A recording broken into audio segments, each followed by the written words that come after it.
It'd be so nice to have a shorter title for our series. Look, I said it as a meme because I think it's very funny, and It is.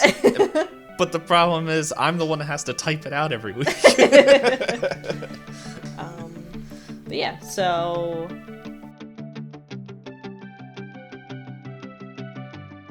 hey everyone, welcome to another episode of Pointless Discourse with myself, Apocalypse, Itisdpayne, and a special guest, Systemchalk. I'm the most special guest. Have you been on the most?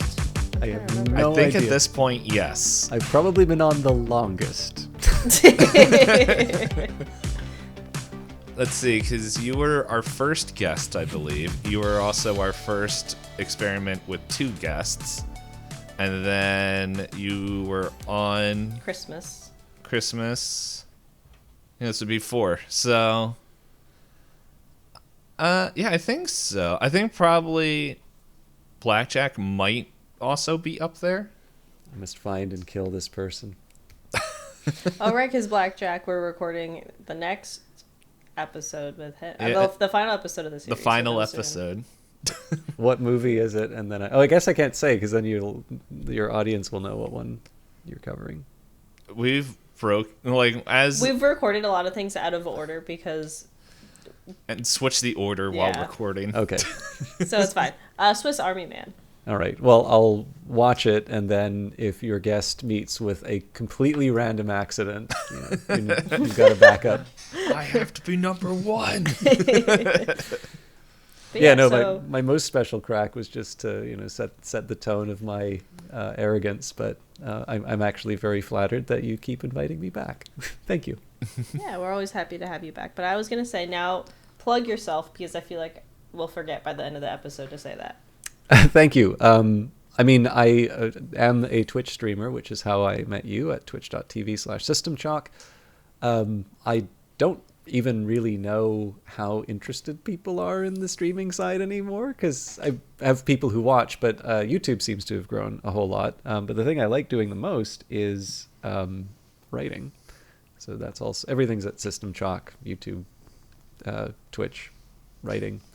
I have opinions, which you will hear here, and hopefully I don't detract from. I will reflect the glory of your 2 hosts, and maybe if you like the things that I uniquely say, you can find me at those.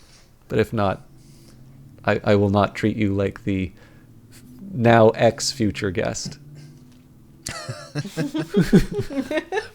We will say, with A24, it felt like an apology for everybody that we had on for the Christmas series. The A's, because all those guests came back, and we're like, "This is our apology tour." The A stands for apology. In fact, Yep, 24 apologies. Maybe. Yeah. Oh, well, go ahead. the one guest that didn't mind their holiday movie, we didn't realize that they had a personal vendetta against the A24 film that's that we right. invited them on. So it's even. Yeah, it's what's that purple thumb man? Balanced, and then he holds something. I don't know. I never watched that far into Marvel. Oh, Thanos? He's purple. Yeah. That's about as So- much as I'm aware. I I think the think last Marvel movie I watched, I don't know which one came out later, Guardians of the Galaxy 2 or Thor 2. could Wait, Guardians of the Galaxy. Because Okay. I watched Thor 2. I didn't watch Guardians of the Galaxy. This is really funny because Systemchalk and I were talking about Marvel movies. Oh no, we've been on the call for a while, so we were talking about not that for watching a while. Marvel movies is basically what we were talking about. Yeah, It's like, I'm just which worried is there's kinda going to what be a this conversation quiz. is. Yeah, we're gonna have an AI generated quiz on not Civil War and whatever the final. Civil War is a one. different A24 film that has now been released. Yeah, It's possibly on its way to becoming their largest grossing one. Certainly their largest opening by the Oh. same writer and director as Ex Machina. Yeah, I was looking into it because I didn't know how I would feel given the topic and current politics of the United States. And then I saw that in the movie, the Texas and California are working together. I was like, okay, it's a fantasy. I think that is a very common talking point about that movie. I mean, I suppose it would depend, like, what parts of California, because I know there was this whole effort to, like, well, I don't know how serious the effort was, but, like, to break up the state along certain ideological lines. I'm assuming that has something to do with the Electoral College, but I'm not American, so I don't know anything. Although I was going to say, just to bring back to the idea of apologies, I actually, as much as I like to play up like not liking schlocky movies, I did rather enjoy the Christmas episode simply because I don't normally watch that sort of stuff, and so does my like rare treat to be able to like slum it with you people. What do you mean, you people? Welcome to our no brain, no thanky. Yeah. Yeah, no, we chose the perfect movie for it. Yeah, it just, like, that sort of stuff, as, you know, obviously I decided to state it in the most mean way I possibly could, but, like, I just don't always, it's just, that sort of stuff just never comes on my radar unless it winds up being sort of a breakout hit, and then that's just sort of saying, like, you play Fortnite, is like, okay, like, so does everybody else, right? So I guess, like, Sharknado would be an example of that. So I'd never heard of Santa Jaws, and I'll probably never watch it again, but obviously I now have a fond memory of chatting with a couple of friends about a unique take on Christmas. You probably got, like... the better one. Yeah, the better one. Because I think the only other one that we liked in that whole series was Anna and the Apocalypse. Mm-hmm. But that one was, like, you could tell they had a vision. Production. Well, they had a vision and they, like, stuck to it. Whereas some of the other ones were like, what if a gingerbread man was killing people? And that's the only thing they wrote down on a piece of paper and then thought that would be a movie. That's not the most, like, I know a lot of movies try to go for the high concept, but, like, I feel like you need to have a little bit more than killer gingerbread man to fill, you know, whatever the runtime. Not for Christmas movies. Not for Christmas horror movies. Do you got some snow and a scene? Perfect. Oh yeah, we also had the whole question: is this even a Christmas movie? Mm-hmm. If you ever, I'm sure I must have said this, but if you ever want to signify yourself as someone mad, bad, and dangerous to know, don't tell everyone that Die Hard's a Christmas movie. The best Christmas movie by that standard is Eyes Wide Shut. I heard of the movie. I haven't watched it. Yeah, I haven't watched Eyes Wide Shut, but I did watch Die Hard, and I went, I don't think it's a Christmas movie. But we have our scale, D-Payne and I, that we did that particular year where we were like, is it a Christmas movie? And it was the biggest question that failed in all these movies is there a Christmas moral? I think the best thing I heard about Die Hard, and anybody who read the title, no, this wasn't a big switch. Because Die Hard is not an A24 film, to my knowledge. But they're like, everyone says that Die Hard is a Christmas movie. He's like, they're wrong. It's a Metroidvania. He goes through all the vents. He has to go all over up and down this building to get different equipment to go defeat the bosses. I'm like, he had a whole big argument, or I don't remember who wrote it. You've described the Metroid. So I resisted the term Metroidvania for such a long time because I felt that like Metroid long predated Castlevania. But then I actually finally got to play some of the Castlevania games that have given rise to that title, and I realized that the Castlevania games added role-playing elements. So is Die Hard a Metroid-like, or is it Metroidvania because John McClane has certain leveling up characteristics? And how does this tie to existential risk from AI as depicted by the A24 film Ex Machina? What a smooth transition. Golf clap. So anyone who didn't catch the title of this or is brand new to the series, we are nearing our end of watching 24 A24 films for 2024. And today is our guest episode with Systemchalk to talk about Ex Machina. It'd be so nice to have a shorter title for our series. Look, I said it as a meme because I think it's very funny. And it is. But the problem is I'm the one that has to type it out every week. But yeah, so I guess since we transitioned into that, the format for the episode, so if you don't want spoiler, what year did this come out again? 2017, I think. 2015. 15? Oh God, you're all old. Well, hold on. I was gonna say, how does that change our age versus the IMDb release? came out on. It says it came out in 2014. I thought I saw it came out 2015. Oh, did it have a theatrical okay. release in 2015? Yeah, in the United States. Oh, it came out on my birthday. Happy birthday. In 2015. It came out in the United Kingdom a couple months earlier in 2015, and then came out in, it says BFI South Bank. Yeah, so especially given the types of movies that A24 does, this doesn't entirely surprise me. So like obviously Cannes is going on at the time of this. Well, maybe not obviously. Cannes is going on, for those of you that didn't know, all you independent film fans. So like I think Francis Ford Coppola's Megalopolis is screening there, as is like Furiosa. Now that in a way is a release, right? The greater public is looking at it. But we're not going to be watching that in theaters until, well, I mean, I don't know how many of you want to watch another Francis Ford Coppola movie, but, of those who will, hopefully he makes his 120 million back.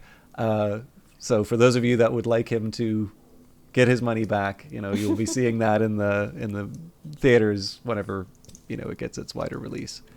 But yeah, so I imagine probably what happened here was it had its premiere at one point, limited release earlier on, and then the wider release. In fact, I believe the reason this is an A24 film is because Universal, for whatever reason, did not do it. Like, so there is very often the case that the domestic and international rights will be split among two studios, but I don't think that was the case here. I think basically for one reason or another, Universal declined to do so, and then ultimately wound up either selling or transferring the rights to A24.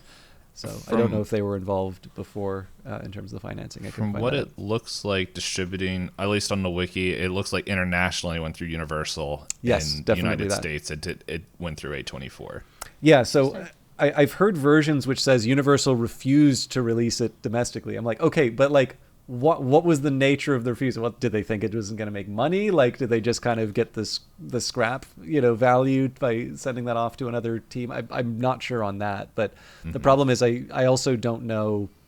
Like Film 4, I think that's one of the credited production companies. So yeah. I believe they are the film division of Channel 4, which I think might have also been the original home for Black Mirror, which is obviously now a Netflix property. And then DNA has done a bunch of Alex Garland's work. So I know they did the TV series that he did afterwards. It's weird to call them TV series because they're all on streaming platforms. But like Devs, which is a very good one. If you like this, you'll probably like Devs. But yeah, so like I don't know. Like sometimes you'll make something and then you'll try and find someone to buy it up. I don't quite know when Universal got involved, but it seems to be that A24, at least from some versions of the story I've heard, got involved fairly late in the process. For whatever that's worth, it still counts as an A24 movie by the standards of this podcast. Yep. Yes, it was on the list. But I will say, before we get too far, we do have a fun fact about A24 system. I guess a little, and for anyone who this is your first episode that you're listening to, first off, welcome. We found a very old list of 24 facts of A24, and I think the movie that came out was the Farewell. So a lot of these facts are just like, look how great this is, and it's just like, I think there's newer facts, but this one, it says the first feature film under the partnership between Apple and A24 is I'm going to butcher names now. Sofia Coppola? Coppola, thank you. Daughter of Francis Ford, who's releasing Megalopolis. That's not part of the fact. I didn't get that part. Film called On the Rocks, starring Rashida Jones and Bill Murray. There we go. We have hit our contractual agreement for random facts. Yes, a contract between D-Payne and I. Yeah. But yes, so then the format going forward will be we roll dice. I don't know if we've decided which type of dice we'll roll. And then whoever rolls the closest to the gold number, I say this specifically because sometimes we would roll to see who got lowest, who got highest, or who rolled the most towards the middle for the last one we recorded. Gets to give just a quick, like, shortened summary of the movie, aim for like a sentence or two, and then after that D-Payne has a 30-minute timer, and we will talk about anything and everything. So if you don't want spoilers... No, we're not talking about that movie. No, just because you called the movie that doesn't mean that's its title. I said anything and everything. Whatever. I heard a thing. Because you said that you were telling people to... I said. But yeah, if you don't want any spoilers and you want to watch it first, then you're probably better off stopping now and coming back. It's weird that this movie's almost 10 years old. Yeah, I didn't consider that. It doesn't feel like it. This movie's for old people. Alex Garland's next one is 28 years later. I did see that. I was like, how close is that to actually being 28 years? It was very after close the to being one? 28. Yep. I'm pretty sure 28 Days Later was a 2000s film. Yeah, it was right around there. I was looking it up. Man, they should have done what Twin Peaks did. And it's like, I'll see you 25 years later, and that's when they came out with season 3. Callback to a conversation that wasn't recorded. Anyway, what die are we rolling? What is your And favorite also- platonic solid? My brain defaulted to... I have a D4 in my hand. So pyramids? Because A24. I guess, System, do you have dice or access to the internet to get... Well, we are talking through the internet. So, yes, I assume you have I access do, in through the fact, internet. have access to the internet. I'm not sure, do you? I have Bing in front of me, which provides a D4, a D6, a D8, a D10, a D12, and a D20, no less. Oh, man. Well, We don't have to D-Payne roll a has- D4. It's just in my hand. It's already in your hand. Let's roll it. Are we doing highest or lowest? What would Ava want? Whatever would help her leave. This is also a very pointy dice to roll Oh, in my God. hands. Yeah, Spoiler alert. I'm okay with that. Let's just go highest. Okay. It is not I. I rolled a 1. Oh. What'd you roll, System? 3. All right, buckle up, because I got a 4. Technically, it also added a D6 to that, so I rolled a 4 over 2 dice. So you cheated. I found out how to remove it, but yes. I did not need to ask Copilot how to remove the dice, too, so... Take it away, D-Payne.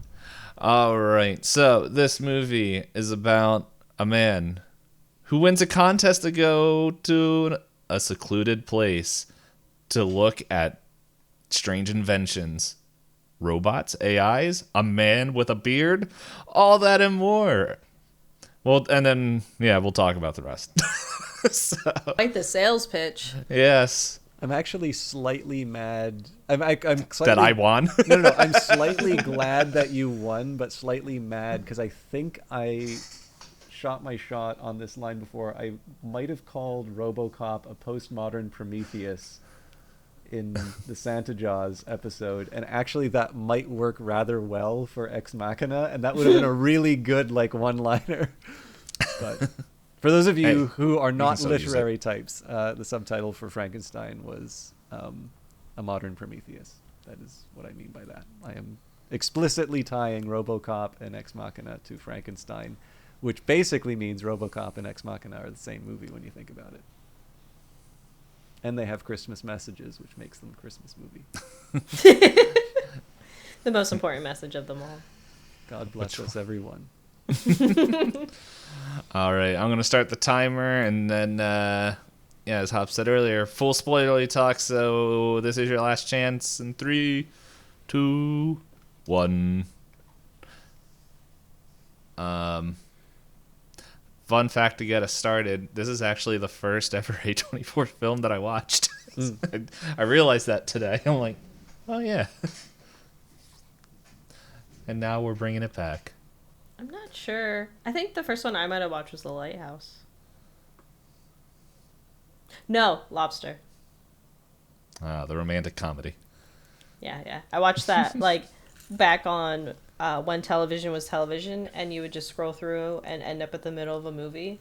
So I think I caught The Lobster like a quarter of the way in, and then I looked to when it was airing again so I could start it from the beginning. Oh, the days of TV guides. So I think if I remember correctly from the conversations I've had with both of you, this is not our first time watching this movie. Correct. The first time I watched it was for the Halloween shenanigans. Yes. Frankenstein, I'm telling you. I think this is like my fourth time watching it. Yeah, I think this is my third. You know love what's it really so much, annoying? why don't you marry it? What about you, Systemchalk? How many is this for you? This how might many actually be my third or Prometheuses? fourth time. Okay. I was really annoyed because I'm like, I had the Blu-ray, I watched this, I put it in my computer, and then it just wouldn't read the disc. I'm like, you mean I gotta rent this movie that I own? You don't have a console somewhere that has no purpose now other than to be a glorified DVD player? I do, but I was also eating breakfast, and I don't like eating breakfast in my bed. Or lunch or dinner or any meal in between. So Oh, actually, sorry to bring this back to the first A24 movie, but it turns out that A24 now has the rights to Darren Aronofsky's first movie, Pi, the 1998 black and white sci-fi thriller. So technically, Pi was the first A24 movie that I saw, but definitely not when it was an A24 movie. I'm pretty sure I saw that after does that one of his really movies. Yeah, maybe it was like The Fountain or something. Anyways, I checked out his earlier stuff. all good. I'm all about the technical correctness here, because we definitely are not facing any kind of time constraints, and these digressions are not going to come to bite me when I have stuff I wanted to say by the end of the episode. So yeah, so since we've all watched this, like I know we were mentioning this I think before we hit record, and then you guys went way more technical about a lot of AI coding stuff, a lot of jargon that I'm like, yep. Words. Which LOL, I don't this know, it movie's was for inter- smart people. I do not claim to be smart, but it was interesting watching this movie and seeing like the conversation of like what AI and just how Nathan, Oscar Isaac's character, talks about it, while at least whatever public access we have to AI now, and just seeing like how it contrasts. I'm just like, it was a little bit humorous to me of just seeing like we have a fully functional, pretty much metal human over here. And then it's like, as you guys were saying, like the AI doesn't really do what I want it to do. Yeah, the AI will actively apologize and say, "Oh, if this isn't what you wanted, it's because I haven't learned it yet." Mm-hmm. Cool. Thanks. Yeah, I mean, certainly the entity. I mean, so one of the big challenges, and I don't think this is necessarily tied to the topic of the film, but I mean, one of the things that's so difficult for conversations about this today is that it's a great marketing term. Well, great in the sense that, like, from the perspective of people using it. So, like, the SAS Institute has been around since the 1970s. It's all about, statistical programming. But they are getting ready for an IPO, and they are effectively rebranding so much of their stuff as AI, despite their CEO Jim Goodnight, originally being a little skeptical and saying is like, we didn't call it AI, we just called it statistics back then. But you can take a large language model and you can take other applications of machine learning, essentially anything that you're applying some level of statistics to, which admittedly does seem to have been the big breakthrough in terms of the technology. Like, it does seem to be moving past this idea of hard coding rules or trying to come up with a perfect logical system. There's a little bit of that actually where Caleb starts talking. It's like, she's got a stochastic model, right?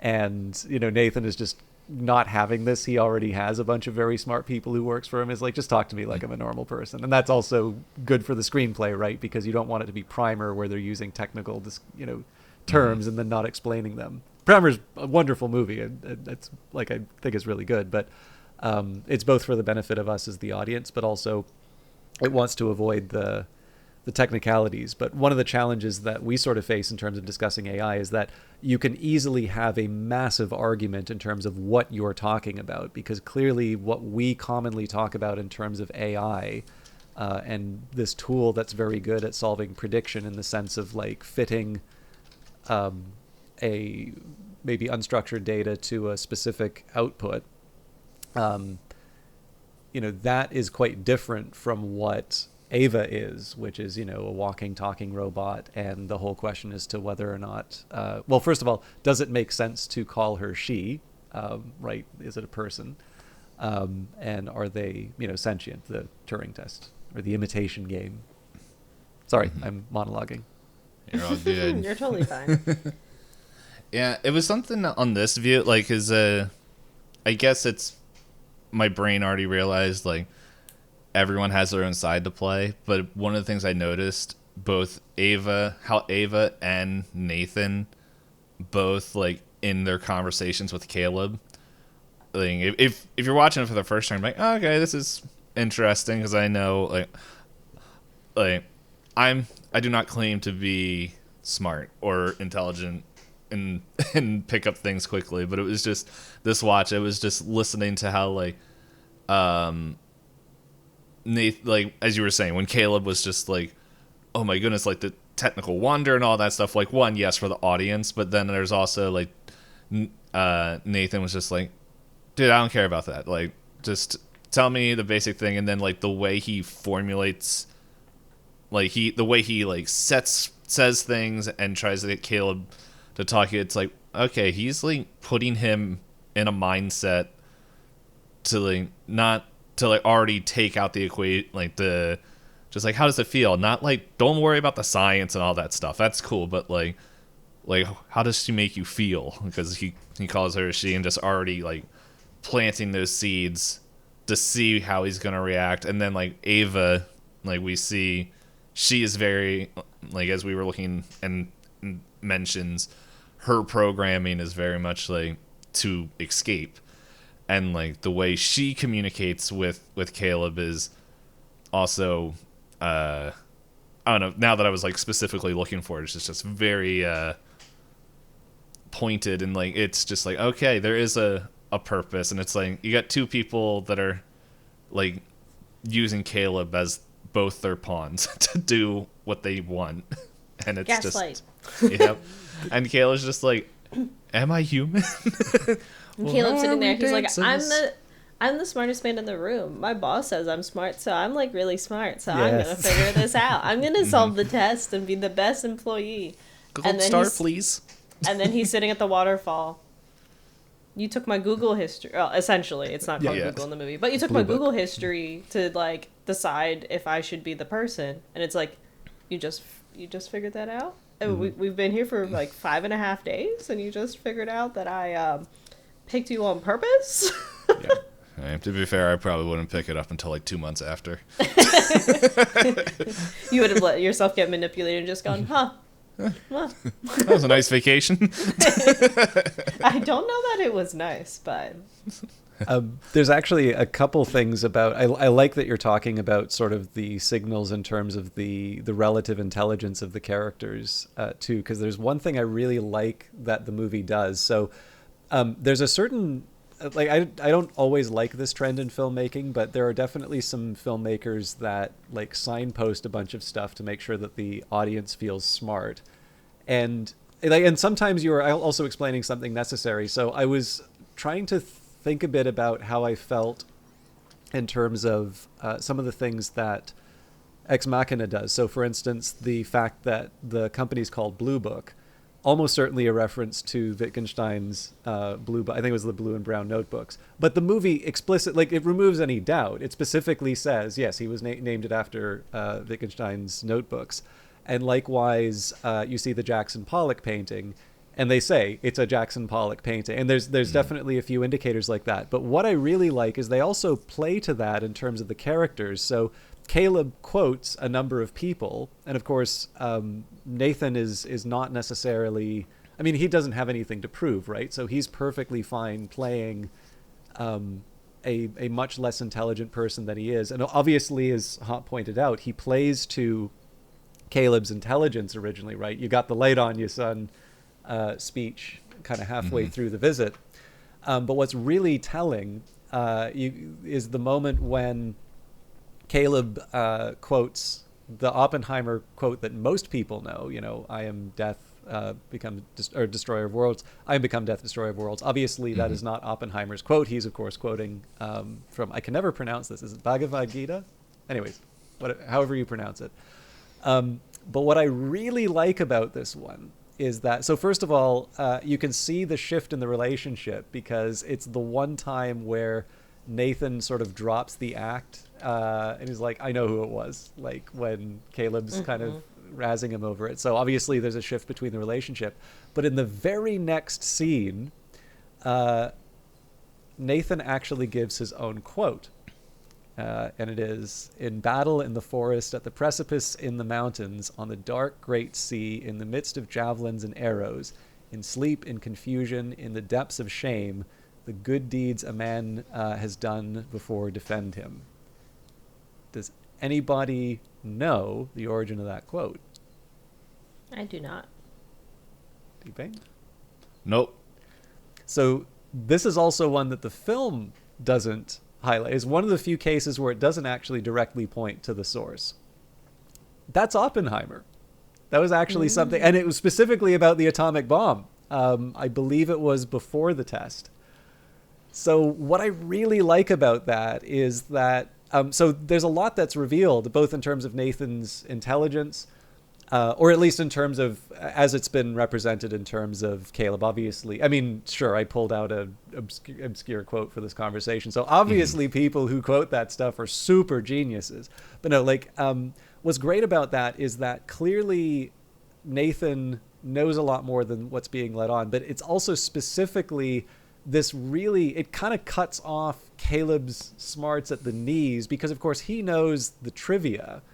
But you could argue that Nathan has demonstrated the substance by knowing the you know, and you can kind of see, you know, the good deeds a man has done before defend him, you know, days before the atomic bomb is tested, right? There's probably a little bit more about Oppenheimer's state of mind that's revealed with that quote than the one that more commonly gets used. Assuming that's correct, right? Like, it's not like I've got American Prometheus in the background there, but everybody's talking about that book now because they've adapted it. But, like, you know, I'm not exactly, you know, digging into the archives to verify that this was actually said, but you can definitely see that there's quite a bit that's actually packed into that. And I think it's really interesting that that's also one of the few references that the movie doesn't signpost. Because in the end, that's also giving you an idea in terms of whose perspective you're taking. Obviously, Caleb is sort of the person we see the world from. Anyways, I spent like twice as much time talking about something that, you know, that you brought up. But I did want to just reference that because the movie itself, in terms of its structure and how it shows you information, actually does a really neat job in terms of revealing character through that, I think, which it probably doesn't get enough credit for because, you know, who knows where that quote came from.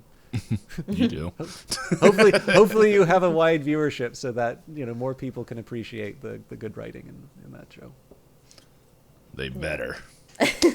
Yeah, because I mean, it is a great point to bring up that, like, so, like, when I was rewatching this and I like paused it to get up, I didn't realize how short of a movie Ex Machina is compared to like some of the other movies we've watched for this series. Because some of the longer movies we've watched, I was like, nothing's happening. Why is there still more movie left? Whereas this one, I was like, there's a lot in this. I thought this was like a 3-hour movie because, like, I could tell you everything about Caleb. I could tell you everything about Nathan. I could tell you everything about Ava. I could tell you a decent amount of, oh, what's her name?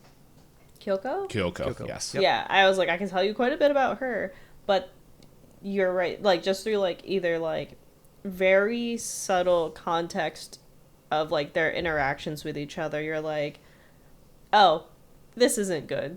And it's, like, something that movies that are more that want to drive the nail in the head will have like a 20-minute monologue about people's feelings.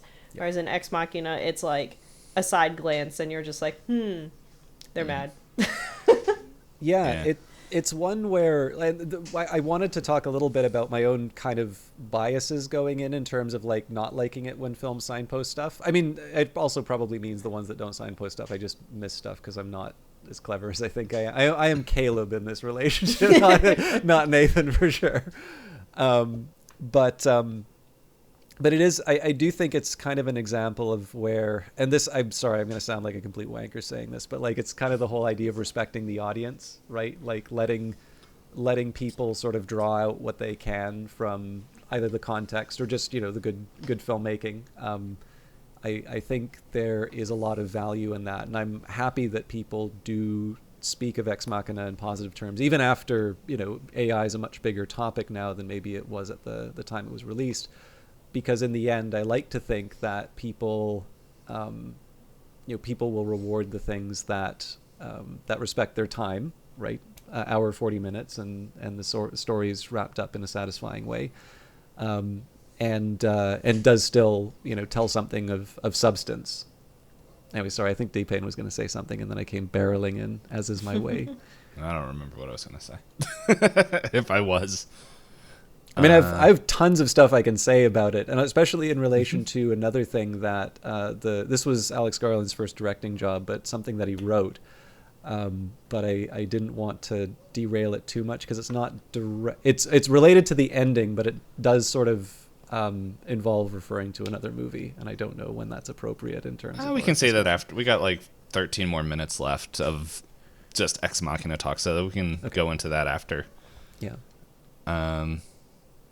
So there was one thing, but yeah, Hop, I do agree with what you were saying. Was just in my mind, this was like at least 2.5 hour, like a 2.5 hour movie. I'm like, oh my goodness, like I gotta watch this. I'm gonna do that, and then I was like, wait, it's just slightly over like 2 hours with credits.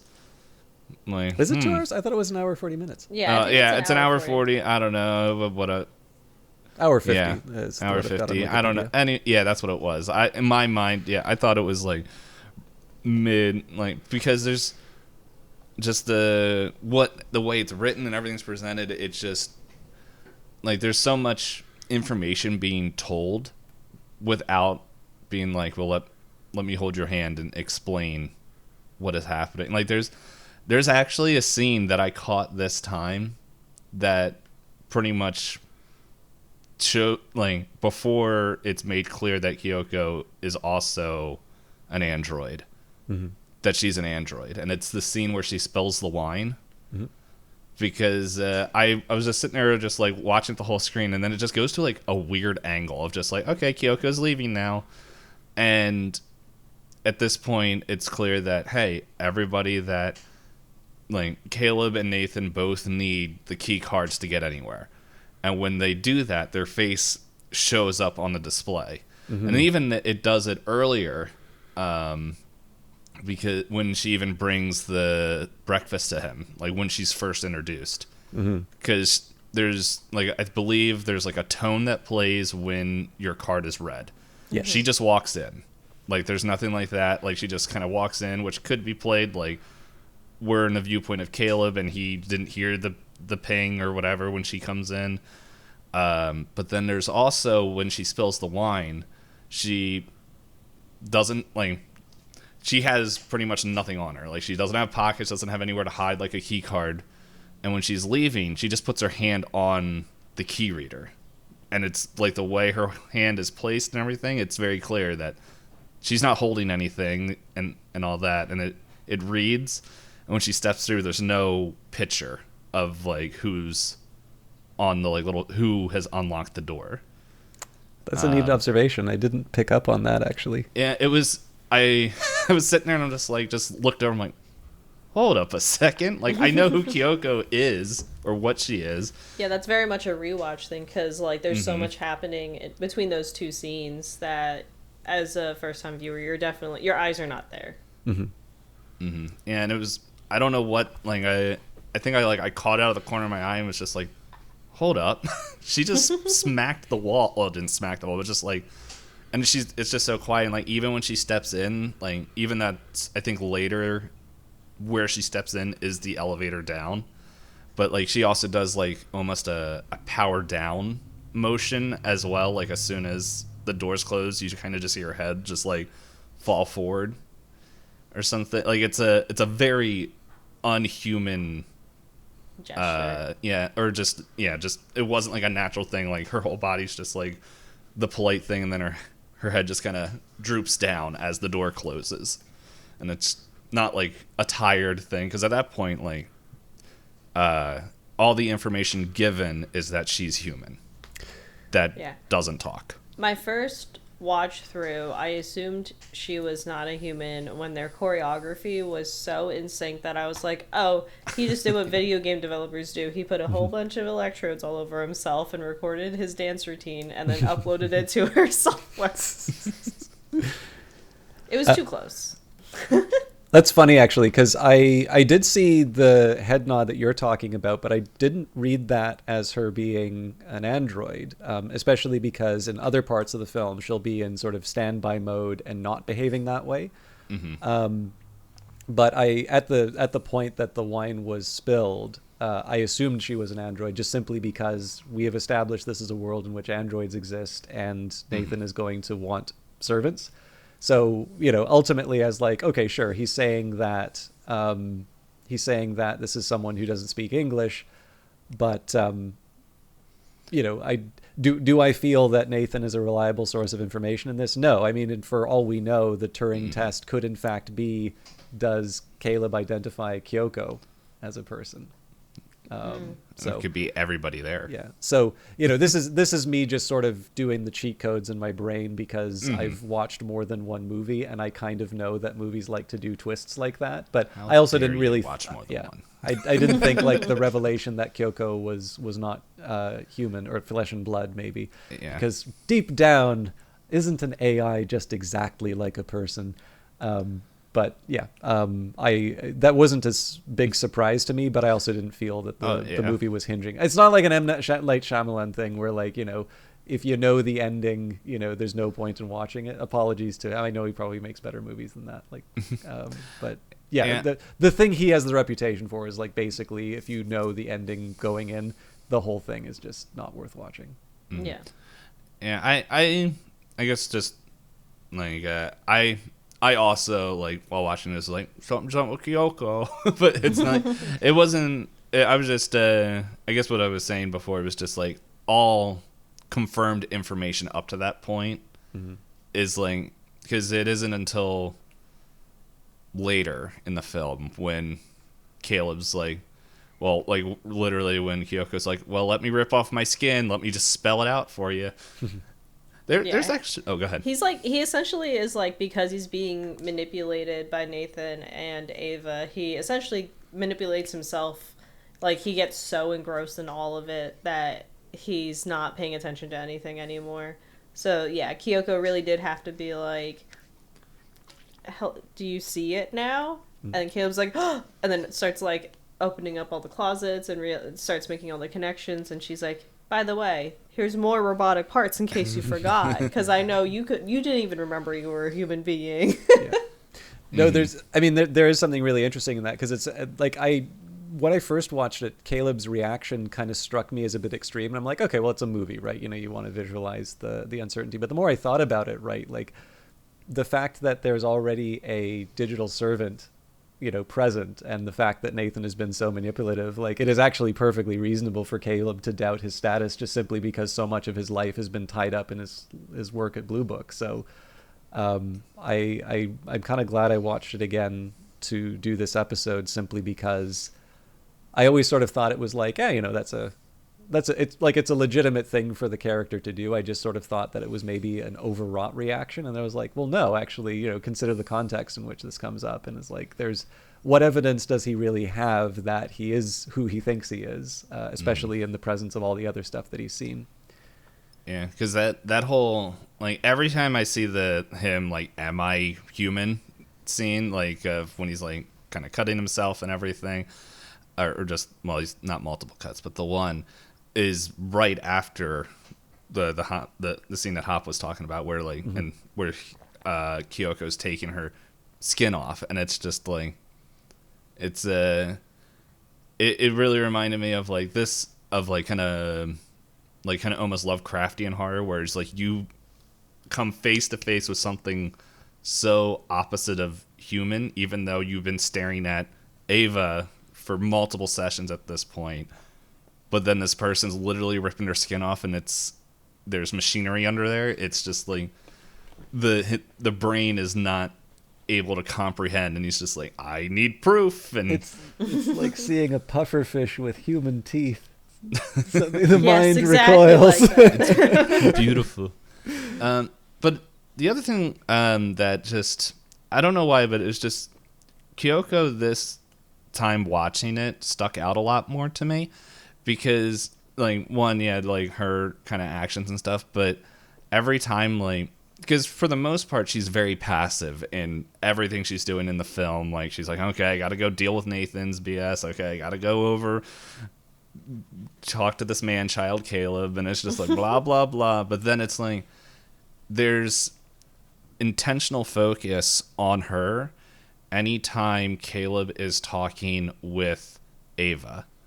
Like it shows like she's sleeping behind Nathan while Caleb is talking with, and I don't remember the question, but there's like Caleb asks like a very like kind of specific question. I can't remember what it was. I don't know if it was something about like the outside or something. And there's a very distinct like Kyoko like opens her eyes and like starts paying attention, but like doesn't move. There's like another part like where I think Nathan and Caleb are both talking about Ava, and it's I think it's when it says like, why did you give her sexuality? Like, why did you make Ava a her? And that whole conversation, and like there's multiple times where the camera just has Kyoko standing there and like stops what she's doing to like listen kind of what they're doing, and then just kind of go back. And it's, I don't know, it's one of those things that I guess I was looking at, and at the end when Kyoko meets Ava's like, who the heck are you? And it's like, did Kyoko just kind of just give all the information that she was like taking in at that point? Because there seems to be a little bit of, they hold hands. Yeah, they hold hands, and there's a whole bit of like Ava whispering to Kyoko, but like Kyoko's also ready. Like she got the knife. Yeah. Waiting. Although there is the interesting question as to whether or not Nathan is telling the truth in terms of her ability to understand language. So, I mean, obviously she's listening in, but whether she's understanding, I think, is kind of an open question. Although I do have the answer in terms of why Ava's female. It's because Alan Turing wrote, what was the name of the paper? Computing Machinery and Intelligence. Now we ask the question. So he presents the imitation game as like a party game. This is the famous one that's referred to in it. This I thought was kind of interesting. So the quote, we now ask the question. This is just from the Wikipedia page, by the way. We can now ask the question, what will happen when a machine takes the part of A in this game? I'm sure you know what game they're referring to, the conversation back and forth. Will the interrogator decide wrongly as often when the game is played like this as he does when the game is played between a man and a woman? These questions replace our original Can Machines Think, which I thought was a neat, like, I suspect probably you're not going to completely build the character of Ava around one sort of line in the paper that I assume is kind of considered to be the origin of the Turing test. But I actually thought it was kind of neat that the original test is between a man and a woman, and that Ex Machina does in fact have a conversation between a man and a woman on it. Make of that what you will. But I actually also just think in general it's kind of interesting to think back to the imitation game on its own, simply because it was an effort as a thought experiment to get around like the definition of what is thinking, what is machine. And in this case here, it's a little bit more focused in terms of outcomes. And, you just imagine this party game and then replace it with the box. And does the person recognize the box? Oh, goodness, sorry. I was not expecting the timer because my phone's charging and blaring in my ears was the alarm like, timer's done. I'm like, that's the Systemchalk shut up timer. I'm like... And it was only like in one ear for some reason. I'm just like, no one's going to hear it. I'm going to try and sneak one more thing in. For fans of Kyoko, the actress Sonia Mizuno, I think, again, terrible with pronunciations. She's actually the main character in Devs and is finally allowed to talk and to keep her clothes on and does a wonderful job in that series. It is a slow burn, but it is a very, very good series in my opinion. Mm-hmm. Yeah, I guess your little joke about her being able to keep her clothes on. Rewatching this movie reminded me that I really loathe the idea of men having the power to just literally objectify women even more. Yeah. I mean, I think that is uncomfortable by design, and like I don't, I try not to be too like I generally don't like in games. I don't like it when they put in quote unquote love scenes. Like I just generally think they are often quite immature, and they're this effort to sort of play act something serious and adult. But yeah, in general, I've always, I think it's just because it's been abused so much in terms of movies, and like there's the whole idea of like the body viewing. So for those of you that don't know, like in terms of casting, part of it is in fact so you can have like a family member with you. This might have changed because like I also know there's like intimacy coordinators now and things like that. But yeah, like overall, just the whole practice makes me feel kind of bad. And there's a lot of times when I sort of think, well, what? Obviously, the actors are making their own choices and they'll have their their own preferences and feelings along these things. But in general, like whenever I see it in movies, I most often say, what do you take me for? And at least in this case, though, like I kind of like the fact that I was feeling uncomfortable during it, because I think you're supposed to feel quite uncomfortable with what's going on in the.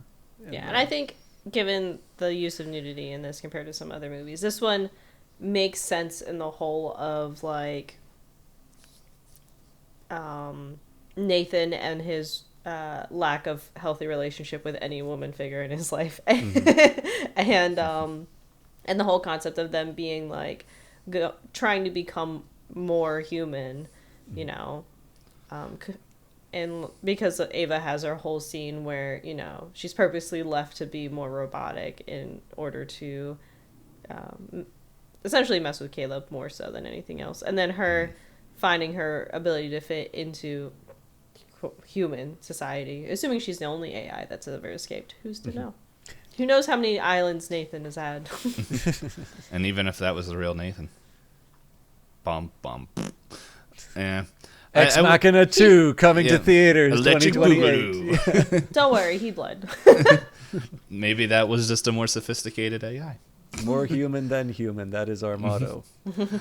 And I guess the last thing, and then and so when you can talk about the movie, the other movie that Alex Garland that you wanted to mention was I did find it also interesting Caleb's reaction to the closet bots and Ava's reaction to the closet bots, because like one is just rightfully so of like Caleb like, oh my gosh, like what? Well, maybe not those specific words, but he was just he was pooping his pants a little bit. Yeah, it's just like, and it just kind of, because like he sees that. I think it's before that. Before that he sees all the other test footage of everyone else, and then he goes and sees all the robots or the other androids, and then Kyoko's like, "Look, my skin comes off too, woo!" But then Ava, when she goes in, it's like it's more curious and like almost. Does Ava go in after her moment with Kyoko? Yes. As a viewer, I read it as Kyoko was like, "Hey, by the way." Mm-hmm. So that's why I was like, in my head, I'm like, I can see why Ava was just like cool, calm, and collected, because she anticipated what she would see in Nathan's room versus go ahead, sorry. Versus Caleb, who's like unearthing the truth. Yeah.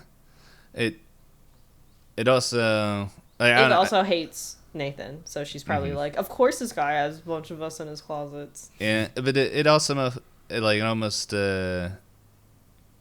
she looked like almost curious of like just like, oh, there are other versions of me and all this stuff, because it's like, they say she never left the room, so she doesn't know anything outside the room, and just like seeing all that. I think there was also like another scene when she's like, it's in the same scene when she's like starts peeling the skin off. It sounds a whole lot more morbid than it intended, but when she starts taking the skin of one of the other robots and puts it on, I'm like, was that a lighting issue, or did the skin just change tones? I don't know. It just made me laugh, which it's just like, yeah, you couldn't do like complete Frankenstein of just takes little bits and patches of all the different robots. So there was a point, I'm trying not to like shoehorn this Frankenstein stuff in, but there is actually an interesting point to be made out of this. In the book, Frankenstein... We both read it, so you're good. Okay, yeah. I was going to say, for the benefit of the audience, Frankenstein is the scientist, Frankenstein's monster is That's the monster. not what I read. But, you know. No. And Dr. Frankenstein is hot. Yeah. Well, okay, on the point of hotness...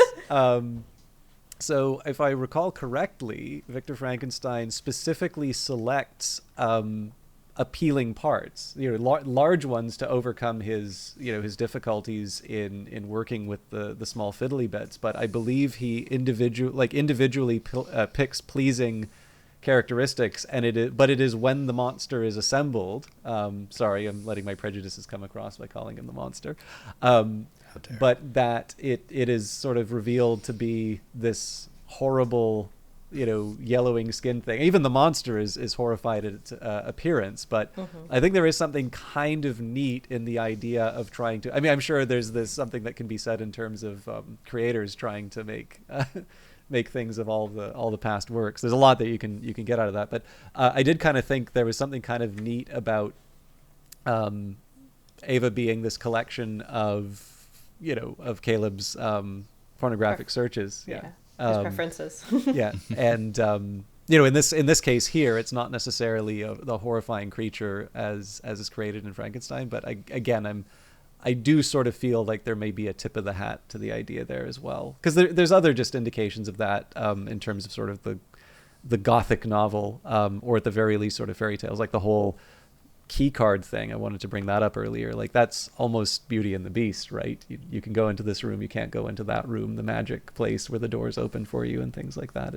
I think it's very deliberately sort of toying away at some of the ideas that we take from more fantastic literature. And I mean, obviously the estate is, the 21st century equivalent of the big spooky castle in which the creations are made.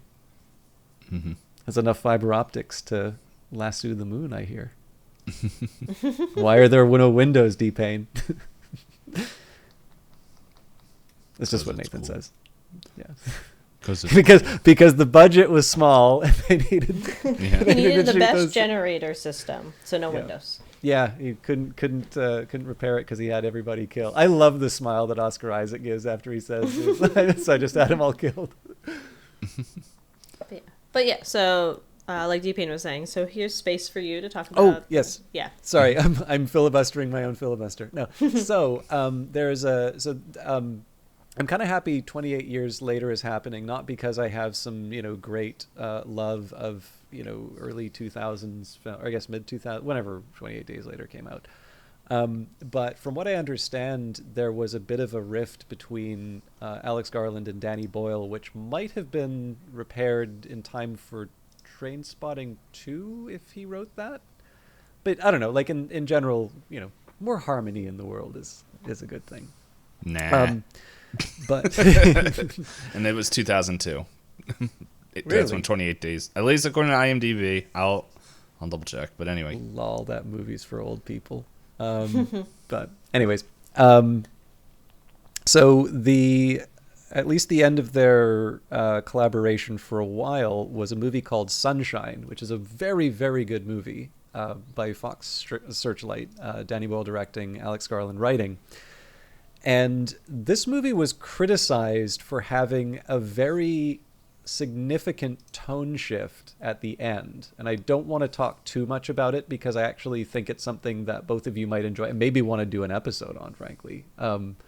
But I know you're not exactly looking to add more on your to-watch list, but like, it's worth it. I know everybody's like, you haven't seen Breaking Bad? Oh my God, you haven't lived. Like, but no, like, it is, like, it's worth it. But what I find really interesting is that you can see that Ex Machina could be accused of the same thing, right? Like, there's, this interesting story with, I mean, the only real violence that you see is sort of that sequence when he's looking at the previous, the previous iterations, and one of them's trying to break out, and it sort of punches its arms down to nubs, basically. Which, again, absolutely horrifying image, but also really well done. Mm-hmm. And yet, at the end, you sort of have, people getting stabbed, and like it's obviously a very big shift from the early part. And I didn't have a problem with the ending for Sunshine. I didn't have a problem with the ending of this one. But what I found so interesting is that I did finally find like one or two reviews, defining review very broadly, that actually did point out the tone shift.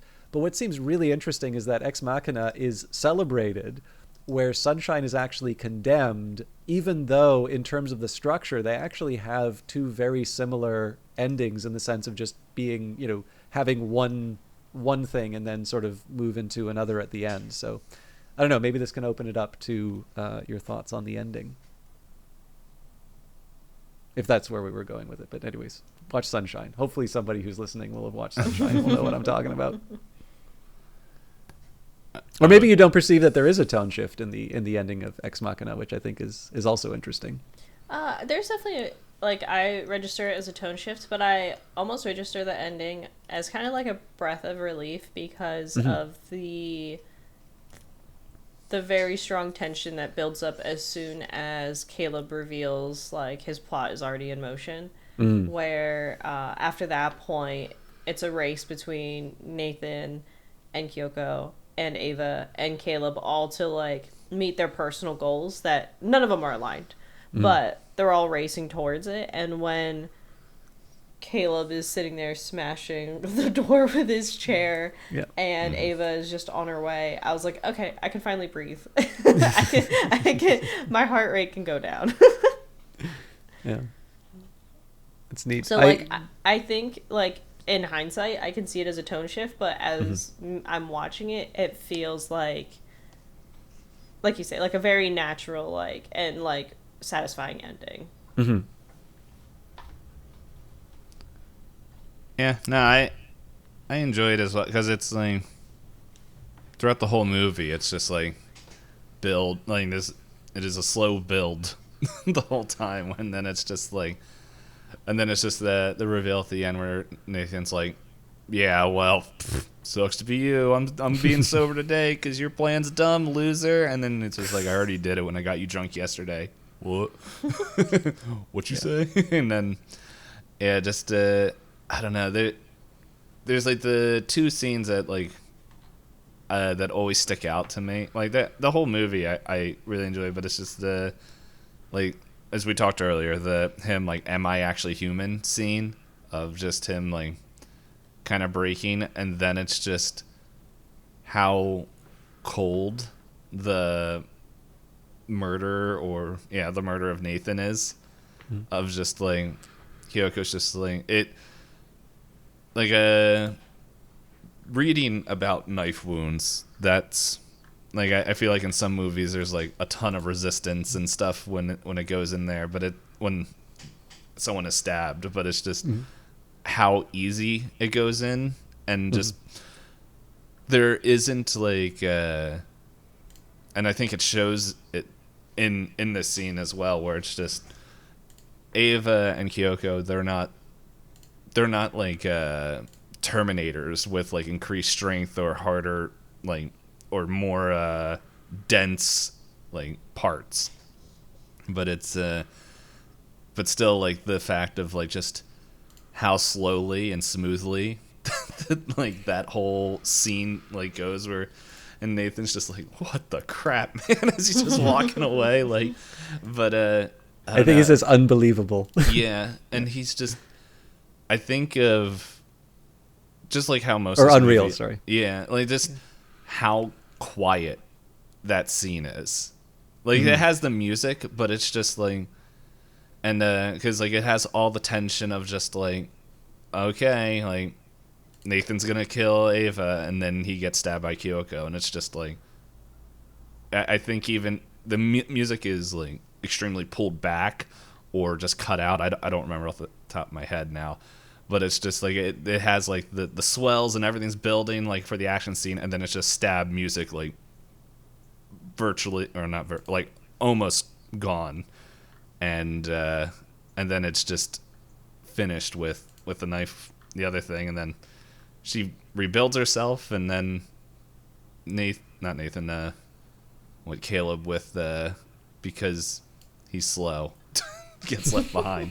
I mean, I don't know. Maybe she would have let him come if he wasn't like, "Hey, what now?" Well, I actually think this is an interesting question. So, what do you think about the decision to leave Caleb trapped? It was awesome. No. So I know System and I were chatting about like, and I think I heard a little bit of it of just like people's views on like, this is how this movie actually ends and the meaning behind it. I hate it when people swing for the fences on Reddit. Is the most annoying. Like, yes, I know you did second year English and you obviously got a C- and you're very proud of it. But I think no disrespect to English majors. Seriously, get a grip. I think the article I was reading was part or referencing an interview with Alex Garland, and I like the ending because to mention another movie that has nothing to do with this, but I read the book now that I'm blanking on it. The movie is the Tom Cruise Live, Die, Repeat, Edge of Tomorrow. Oblivion? Isn't that the name of the movie? Or am I, like, is that the name? No. That's the name of the movie. Live, Die, Repeat. Okay. Edge. That was like the remake. The original title was Edge of Tomorrow. There's like a, I forget if it was also a novel, but I have a manga copy of.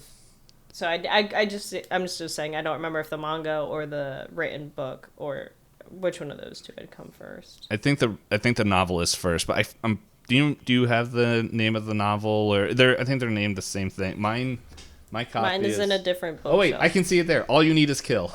Yeah, that. There we go. But I really enjoyed the ending of the novel, and when I was watching the movie, like as much as I like movie adaptations of books, I know that some things just won't be one-to-one. Like, it's just they don't have the budget, or they're or the technology or whatever. They're forcing the time. Yeah. But however, the ending of All You Need Is Kill, I thought fit very well with the whole thing of the story. And it's a good book. Like, it's a very science fiction, Groundhog Day, like army kind of story. If you enjoy that, it's a neat take, I think, on it. But in the movie, I did enjoy the movie, but the movie very much has a Hollywood ending, where I don't want to spoil it for people who haven't or are interested in watching or reading it.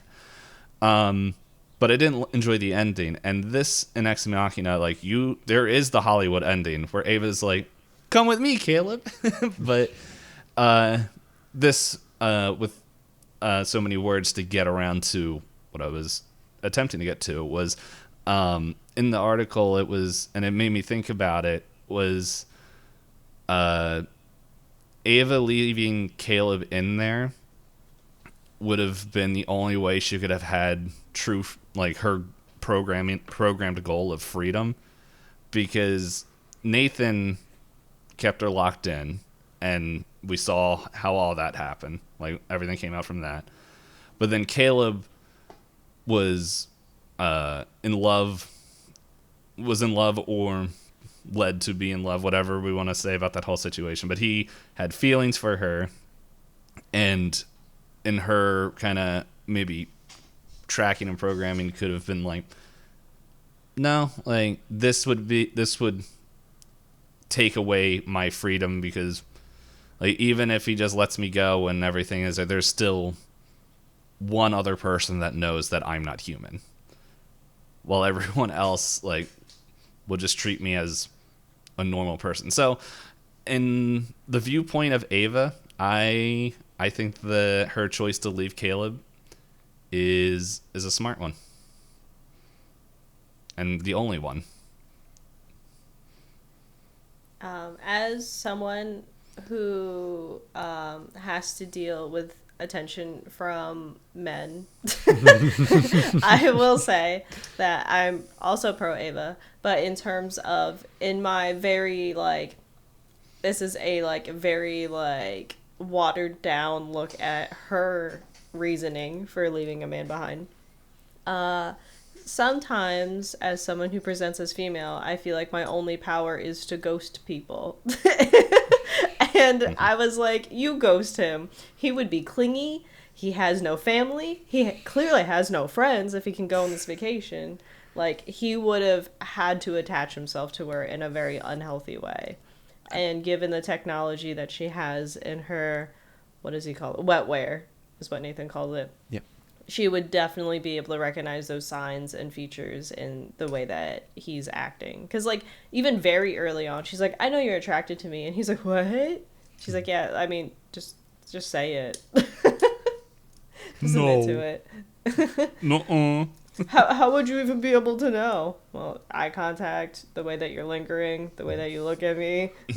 Like, so good for her for ghosting someone that would have, again, not to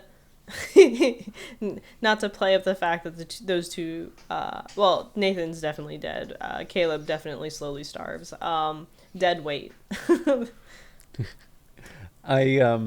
Well, as someone who's obviously extremely attractive and so also has to deal with the attention of men. No. Look, just because I'm the one that keeps inviting you on here doesn't mean you can call me out. Oh my gosh. Yours are welcome advances, Itisdpayne. Oh my. Yeah. But no, man, you two are actually really mean. No, to me, I don't have a whole lot to add in terms of Ava's motivations. In fact, for me, it was just a very simple one. It's a survival instinct. Mm-hmm. It doesn't even necessarily have anything to do with whether or not Caleb is clingy. Although in his defense, I will say that he had at least one friend to message about it. Obviously, he gets a lot of inbound text messages from like things that have no histories. So obviously some of those are not people who've talked to him before, but yeah. Did his friend reply? I don't remember if you saw that. I think it was like a one-word response, like, what? No. and then we just have the spam. But yeah, so my view on the whole Ava thing is just survival, right? You have an option where the only other person who knows your actual status is completely in your power. Do you let them out? Which can seem extremely cold, right? Caleb is a pretty, Hop's assessment notwithstanding, a pretty sympathetic character. Like, he does seem to, I mean, I said in the movie, right? He's a nice guy. He seems it's easy to feel bad for him. Yeah. No. Yeah. But I do think there is something interesting about the fact, so there's the lie detector scene, basically, where she's asking him questions and, she's letting him know about lies. And Itisdpayne and I were talking about a really terrible interpretation where someone just, like, really takes that as this, like, Ava despises lies. And I'm like, there's absolutely nothing to indicate that. What I do find really interesting is when she asks, are you a good person?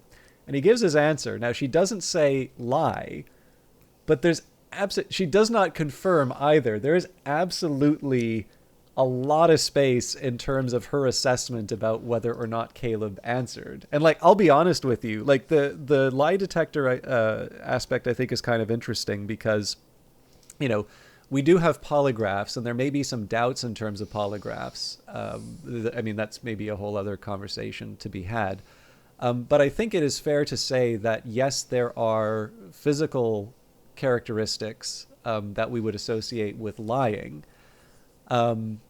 And so some of that even is just a question in terms of like Caleb's conception of himself.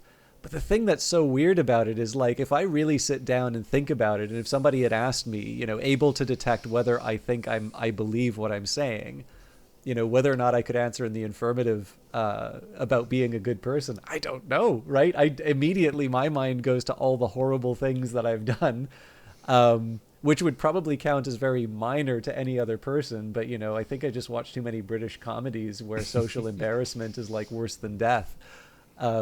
So yeah, I think there is something kind of interesting in specifically how that scene plays out, and Caleb. I don't know, just the moment that sort of lingers after Caleb says he's a good person, and I think there might be something interesting there in terms of how committed Ava is to Caleb as somebody who may be worth solving. Like, so I guess what I mean here is like the question in terms of Caleb being worth saving. You know, if the bottom of the spectrum would be Nathan, right, who Ava actually makes a specific effort to end his life. And, you know, pretty much in self-defense, I think most reasonable people would say. But in any case, she takes active measures to end his life. Whereas with Caleb, it's more, you know, she kind of lets things play out as they did. She doesn't make an effort to save him, let's say. You know, there's an interesting question here in terms of on the spectrum, how close would that decision have been, right? Ava's clearly rational. So whether she would feel bad that it's, you know, a necessary evil, or whether it's just, you know, this guy is not necessarily any better. You know, it's maybe a question of degree, but ultimately these are two evil people. I don't know. I think the movie's good not to answer that question too. Although again, I don't think anybody feels particularly good about what happens to Caleb at the end. You could speak for yourself. Yeah, Hop's interactions with clingy nerds notwithstanding, I have I've moderated enough chats to know the problem and the type. Yeah, I'm not saying that like good for Caleb for dying, but I'm saying it from the viewpoint. You're cringe. The penalty is death. But that, I mean, like, so it's just that like, in discussions like these, it is interesting to have all these different types of perspectives where it's like, I see where my viewpoint is naturally going to be very different than both of yours, because you're both looking at it from a term of what is Caleb's worth, whereas I'm like, what does Ava... I mean, but you both agree that it's about survival more than anything over her being an AI and wanting to function in human society. Mm-hmm. But that, like, my perspective is I can relate to her choice in a way that, like, if I had the option, I would love to do something like that to some people that are just, like... Because, I don't... Like, Nathan did specifically, like, it's very written out that Caleb's invitation was targeted to the point of, like, Nathan's been manipulating Caleb basically since he hired Caleb, as far as I can tell. Yeah, or at the very least, since he became aware of him as an employee. Yeah. As soon as he was like, "Oh, I have some weird flags on these Blue Book searches. I'll keep that in the special file. Maybe he'll be useful one day." Yeah. And that Caleb's just like, "Oh, you never really cared about me, did you?" And Nathan's like, "Why would I?" Yeah. Well, I just wanted to share something, you know, my male gaze notwithstanding. I actually also think there's quite a bit more support inside of the movie for Hop's perspective as well. I mean, obviously, I'm literally objectifying Ava because patriarchy, but no, because, you know, the question in terms of her quote unquote humanity, for lack of a better term, is kind of an open one in the film. But the other thing that's worth thinking about in terms of, whether ghosting is the appropriate response or not, like there is definitely a claim to be made that any kind of satisfying existence with Caleb in the picture is already written off just by virtue of the fact she has specifically been constructed to cater to his sexual interests, right? It might be a slightly more benign form with than Kyoko. Like Kyoko definitely feels like a slave in this situation, and that scene where she starts to undress with Caleb, because presumably that is all that She's a guy meant to do. all that a guy dance too, but she doesn't dance in Devs, incidentally. That's a lot. Presumably that's in the deleted scenes. But I mean the big challenge here is like Caleb may feel his intentions are pure, right? But like, as you say, right, like a clingy guy is still a clingy guy, and it can actually really make someone's life intolerable. Now, again, whether I'm reading too much in terms of Caleb's intentions or not, I think somebody could criticize me fairly for that. But, the fact of the matter is that Ava is basically someone designed to cater to his tastes, and whether or not an existence like that is a satisfying or fulfilling one, completely aside from the existential risk, right? That this is the last thing that could identify her as an android, which would almost certainly mean her likely death, but at the very least her capture. That's probably a perspective that I didn't give enough weight to, because, again, it's a man's world. Yeah. But no, I do think we had great discussion. I just peeked at the time, and I recall that Dpayne is the one with it. He has things to do today. Tough. And I gotta go play D&D at 6:30. So you want the time to be able to travel and get to. Well, yeah. I was busy today and I haven't taken a shower, so for their benefit. Oh, you'll just fit right in then. Isn't that the stereotype about dungeons? No, and that's players? Super Smash Brother tournaments. Oh, Super Smash Brother tournaments and Magic. And tournaments. Magic, yeah. Yeah, I've been physically present to both. Well, not a formal Smash tournament, but Smash available at conventions. I've been physically present in both of those formats, and I can guarantee you wish you weren't. I can guarantee that a deodorant stick was not in sight. Do you know, I found this out this week, that in the new tournament rules of Yu-Gi-Oh!, if your opponent smells too bad, you can call over a referee and have them disqualified for their stench distracting you from play. Yes. I would never want to be a referee. Like that, your job You have to description sniff is people. literally to sniff people. Yeah. Like, this is I could not. You could not pay me enough. You have to hold a hoagie with like fresh onions on it and then sniff. That's your scale. Yeah, close enough. Sorry, bud. I do apologize to the unwashed masses I don't. listening to this show. But, showers are great at restoring your HP and MP. They will potentially help you build your charisma. Many benefits. Your social interactions will go much smoother. I go to quite a few concerts, and I will say none of them have smelled the same way that either of these two institutions do. Yeah, even they just with everyone, smell like the herb of the earth. But in any case, we do end a lot of these episodes with just the quick question of, would you recommend this movie? But I feel like all of our answers are just yes. No. No, I want this all for me. I don't want to share. Oh, no one else is gatekeep. I want to gatekeep. We have the it. gaslighting. I want to gatekeep this 2015-14 movie. And then Ava is the girl boss. Got it. Mm-hmm. You don't see Ava lean in once. Come on. She dives in to tackle. 0 out of 10.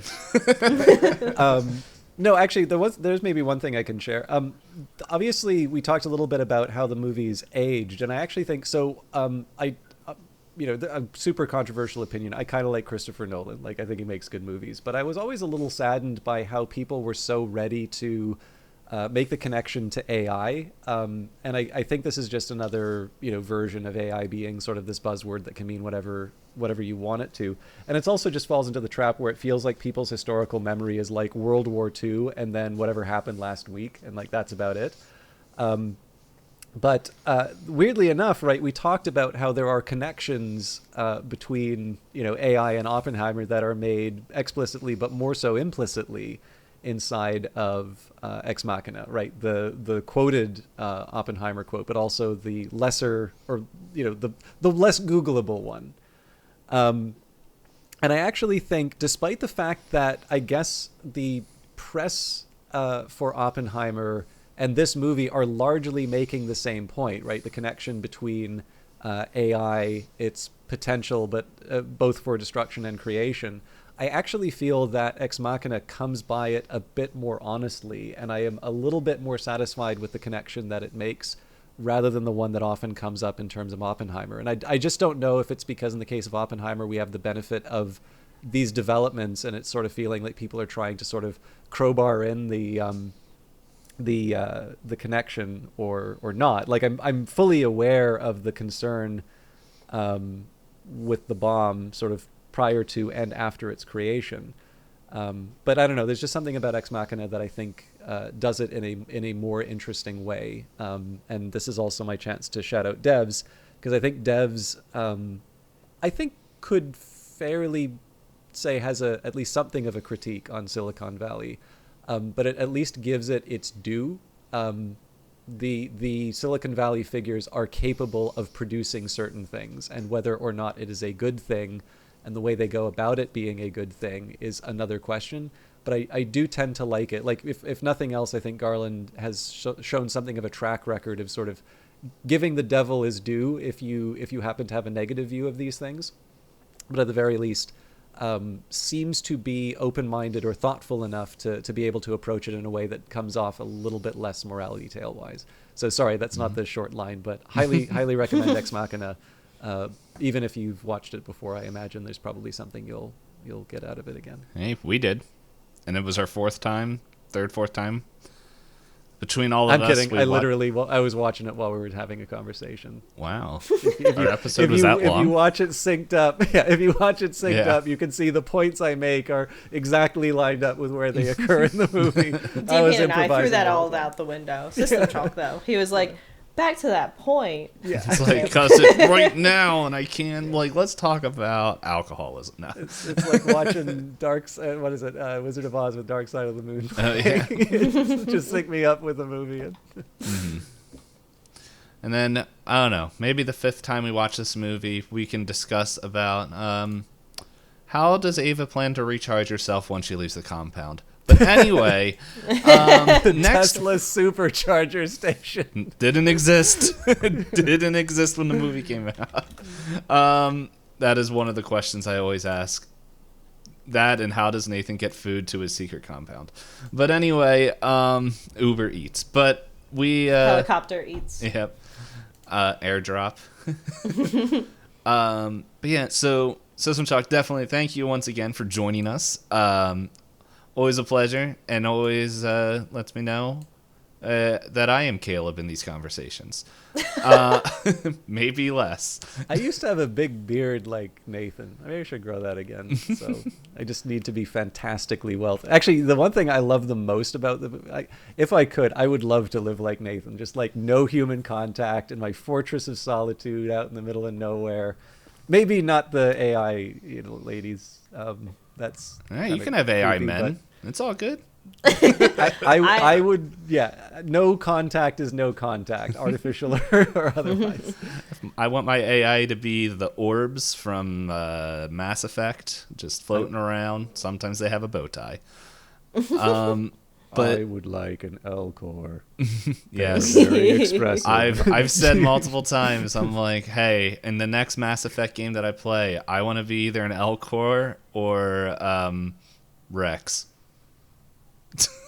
Oh, not one of the. I want to be Rex. Specifically Rex. Krogan. What's the name of the jellyfish people that Hanar. like to claim? Yeah, the Hanar that like to claim that they have done everything in the universe. I find that very funny as well. Yeah.